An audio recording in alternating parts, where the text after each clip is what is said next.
John's Minute Modcast with his mates, Sadia, RT, and Caro.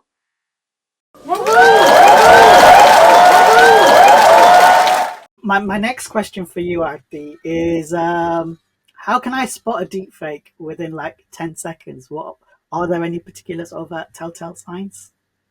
Yes, it depends. Yeah, it depends how vigilant you are. So, can you spot a deepfake on your screen now? So, this is a deepfake now.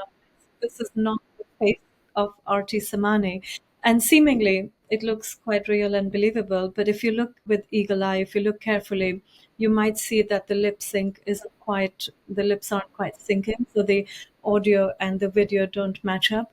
But you could be forgiven for putting it down to audio video lag, right? Like we live in a tech environment and often this happens. One of the other ways to tell is when there is a disturbance in front of the image. So if this face is a deep fake, if it's not authentic, when there is an obstruction in front of the face, and if you do it very slowly, you will see disturbance here. So there are a couple of ways. If there are exaggerated movement, like if I put my head back, you might see some disturbance around the nose area or around the mouth area, etc.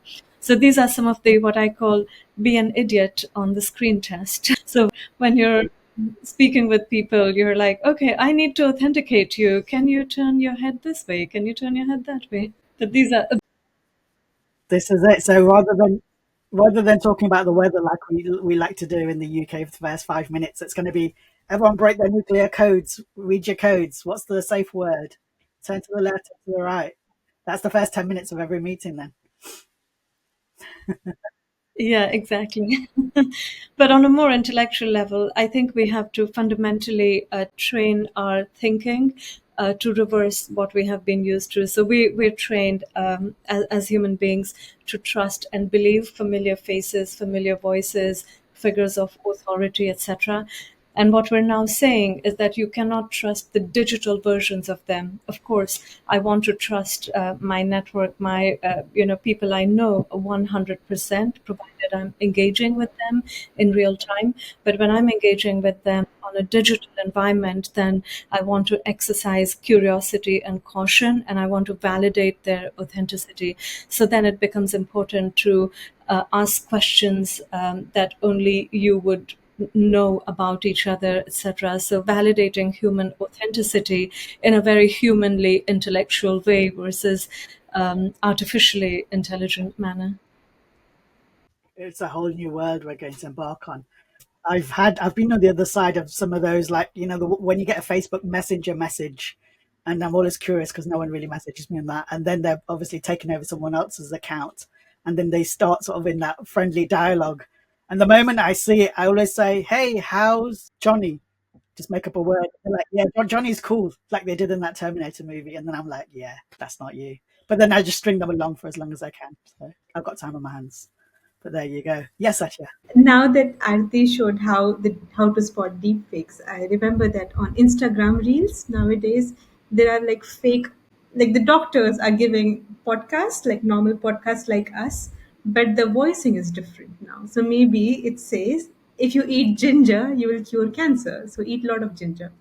Of course, this is a misinformation, and this is something that I have seen very. There are some doctors which are celebrated across America and across the West, and if they are giving a podcast, then it's completely turned into something that is maybe homemade remedies, which are definitely not true, but are quite misleading and quite dangerous as well.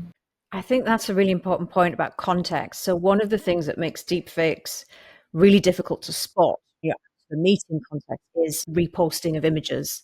And particularly if something, even if it's not malicious, if it just starts off as a joke, if it's then picked up and reposted by credible outlets and credible sources, then it loses its original context. It becomes much harder to spot.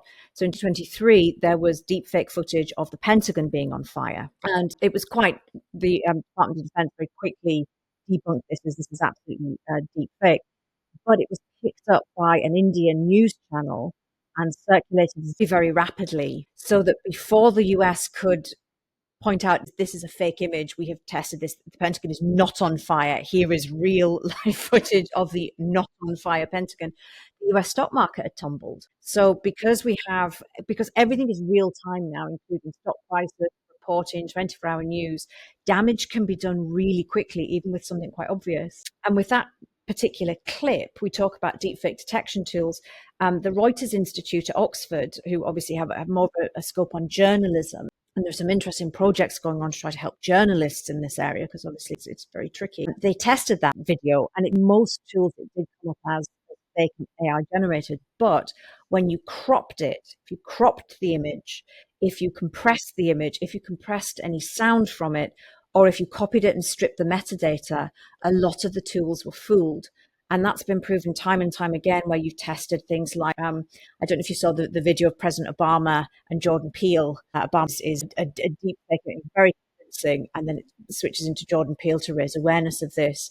Or the Pope in the Balenciaga jacket is the one that went absolutely viral. The former Pope, I should say, the late Pope Francis. But testing those tools, it's very, very interesting. And they tested, I'll read off the list: Optic, Hive Moderation, V7, Invid, Deepware Scanner, Illuminati, and Deep ID. Oxford did rigorous testing on all of them, and found that those were the most common ways to fool them: cropping images, compressing sound, blurring images, and screenshotting to strip out metadata.